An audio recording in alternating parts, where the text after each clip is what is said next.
இத்தேர்தலில் திமுகவின் பிரச்சார பீரங்கிகளுள் ஒருவர் எம்ஜிஆர். அதை அண்ணாவும் ஒரு மேடையில் அங்கீகரித்திருந்தார்.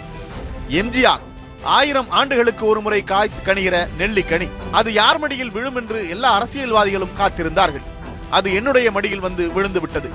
இந்த தேர்தல் நிதிக்கு அவர் பல லட்சம் ரூபாய் தருவதாக கூறுகிறார். எனக்கு நிதி முக்கியமல்ல. அவர் முகத்தை காட்டினால் 30,000 வாக்குகள் கிடைக்கும். அவர் தெருவில் ஊர்வலமாக வந்தால் போதும், காங்கிரஸ் கட்சியை தூள் தூளாக்கி காட்டுவேன் என்று பேசினார் அண்ணா. தேர்தல் முடிந்த பிறகு NSK மரணமடையவே திமுகவில் எம்ஜிஆரின் தாளம் விரிவடைந்தது. அரசியலில் அங்குலம் அங்குலமாக உயர்ந்து கொண்டிருந்த எம்ஜிஆர் திரைத்துறையில் அசுர பாய்ச்சலில் சென்று கொண்டிருந்தார். ஒத்தாசைக்கு சாண்டோ சின்னப்பா தேவர் போன்றோர் இருந்தனர். அவர்களால் எம்ஜிஆரும், எம்ஜிஆரால் அவர்களும் என்று பரஸ்பரம் லாபம் பார்த்துக் கொண்டிருந்தனர். எம்ஜிஆரை வைத்து எல்லோரும் லாபம் பார்க்கும் போது நாமே ஏன் லாபம் பார்க்க கூடாது என்று யோசித்தார் ஒருவர். அவர் வேறு யாருமல்ல, சாட்சாத் எம்ஜிஆரே தான்.